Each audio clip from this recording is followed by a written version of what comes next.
the accidental discovery. Usually, history is found by archaeologists, carefully brushing away dust in the desert. But in October 1972, it was found by a 22-year-old tractor driver named Raycho Marinov. He wasn't looking for a lost civilization. He was just digging foundations for a canning factory. When Raycho saw shiny metal in the dirt, he didn't call a museum. He thought it was just scrap copper or junk. So he scooped it up, tossed it into an old shoebox, and left it sitting in his tractor cabin for days. Raycho didn't know it yet, but he was driving around with the most significant discovery of the 20th century in his passenger seat. That shoebox didn't contain scrap metal. It contained the oldest processed gold ever found on Earth, older than Sumer, older than the pharaohs. This is the Varna Necropolis. For centuries, we believed civilization began in the Fertile Crescent of Mesopotamia. We thought hierarchy, kings, and a complex society started there. But the Varna gold changed everything. Dated to 4600 BC, this site on the Bulgarian Black Sea coast proves that a sophisticated culture was thriving in Europe, while the rest of the world was still in the Stone Age. It isn't just about the glitter, it is about the technology. To create these tiny, perfect gold beads and the heavy, intricate scepter found in grave 43 requires a level of metallurgy that simply shouldn't have existed this early in history. Let's look closer at grave 43. This wasn't just a grave, it was a statement.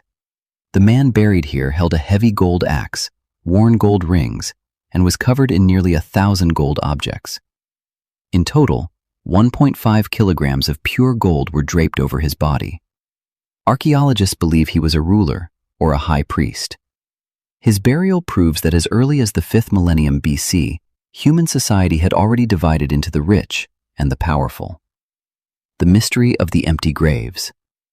But grave 43 is not the strangest discovery at Varna.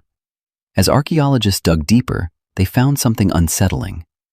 Several of the richest graves contained no bodies at all. These are called cenotaphs, symbolic graves built for the dead who could not be buried. Inside these empty tombs, the digging teams found life-sized clay masks, unbaked clay faces staring up from the earth. But look closely at the masks. The ears are pierced with gold earrings, the eyes are gold plates, the mouths are strips of gold, and on the forehead, a golden diadem. Who were these faces meant to represent? Some historians believe they are the faces of gods, a forgotten religion centered on the sun and the afterlife.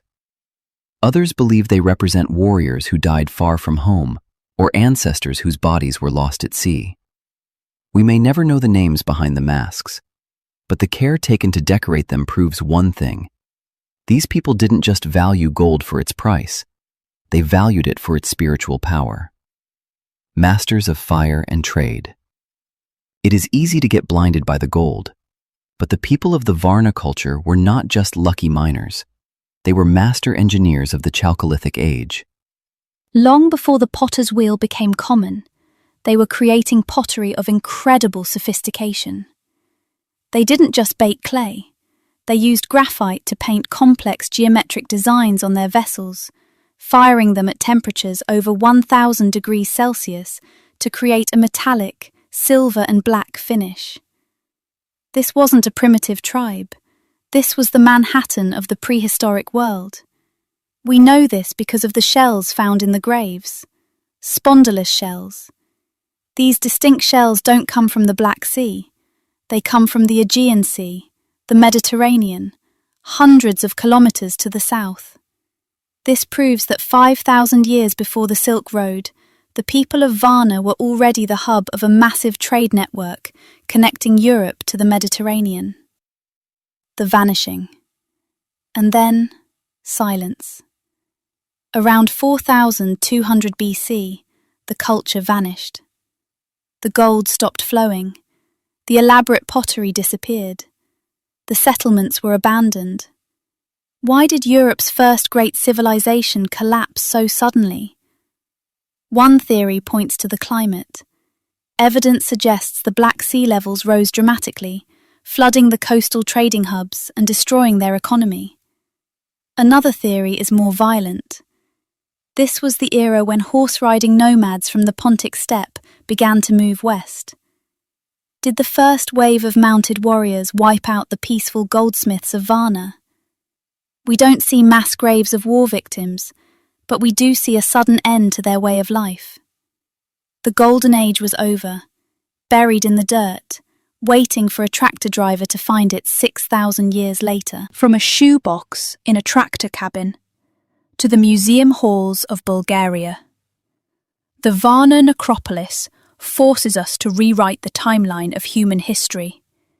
It reminds us that civilization didn't just start in one place. It sparked, flourished, and faded in places we are only just beginning to understand. If you enjoyed uncovering this lost world, make sure to hit subscribe to History Trails. We have a new video coming up on the sunken cities of the Mediterranean that you won't want to miss. Thanks for watching.